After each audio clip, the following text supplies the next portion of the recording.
So let me be clear. Peaceful protest in America. Violent protest is not protected.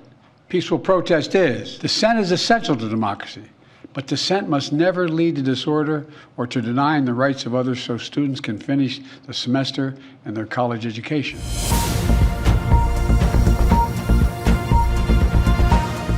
Gaza में सब कुछ तो तबाह हो चुका है। इंसानी दुनिया के बीच मलबे का अंबार लगा हुआ है, लेकिन हमास के खिलाफ जंग का नतीजा क्या होगा यह कहना मुश्किल हो रहा है।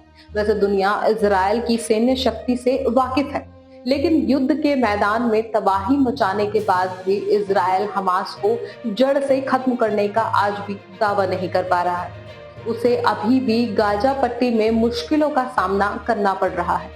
गाजा पट्टी के खिलाफ या यूं कहें हमास के आतंकियों के खिलाफ बेंजामिन नेतान्याहू का गुस्सा दुनिया देख रही है। वहीं दूसरी ओर इजराइल में नेतान्याहू के खिलाफ बढ़ते आक्रोश को शांत करने की कोशिश की जा रही है। हवाला दिया जा रहा है कि हमास अंतिम सांस ले रहा है और बंधकों को छुड़ाने के इजराइल बहुत करीब पहुंच चुका है, लेकिन अभी तक कोई नतीजा नहीं निकल पाया है। पिछले 5 से 7 दशक के बीच जितनी भी जंग दुनिया के देशों के बीच छिड़ी, उनमें शायद बहुत कम अपने नतीजे तक पहुंची। जिन देशों के बाहुबल का लोहा दुनिया मानती थी, उन देशों को छोटे छोटे नाको चने चबाने के लिए मजबूर कर दिया गया है, चाहे वो रूस हो या फिर इजराइल। अगर 1970 की बात की जाए तो सुपर पावर अमेरिका जैसा देश वियतनाम में सबसे ज्यादा स्ट्रगल करता दिखाई दिया। बाद में अमेरिकी सेना को वहां से निकलना पड़ा।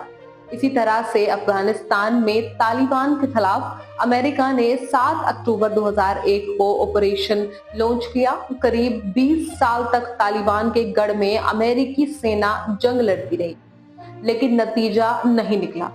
आज का सच ये है कि अफगानिस्तान में तालिबान की सरकार है और अमेरिकी ऑपरेशन का वहां कोई असर नहीं दिख रहा है। अगर रूस और यूक्रेन युद्ध की बात की जाए तो करीब 2 साल से ज्यादा रूस जैसा देश यूक्रेन जैसे छोटे से देश के खिलाफ जंग के मैदान में फंसा है, लेकिन अब तक नतीजा नहीं निकला।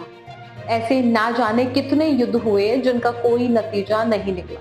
तो फिर सवाल उठता है कि बेंजामिन नेतान्याहू की सेना क्या कमाल कर पाई, क्योंकि एक तरफ जब हमास के खिलाफ जंग चल रही है, जब इजराइल और ईरान के बीच तनातनी बढ़ती जा रही है, दोनों एक दूसरे पर किसी ना किसी बहाने से वार पलटवार कर रहे हैं। ऐसे में सवाल है कि अगर इजराइल और ईरान के बीच असल में जंग छिड़ी तो फिर क्या होगा?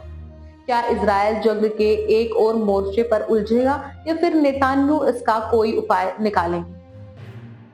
क्योंकि किसी भी जंग से पहले दोनों देशों की सैन्य ताकत को देखना होगा, क्योंकि जंग के मैदान में सैन्य ताकत का महत्व बढ़ जाता है। भले ही इजराइल के सामने ईरान की सैन्य ताकत कुछ भी ना हो, लेकिन बीते कई दशकों से दुनिया का जंगी इतिहास देखें तो बाहुबलियों की सैन्य ताकत कुछ खास कमाल नहीं दिखा पाई।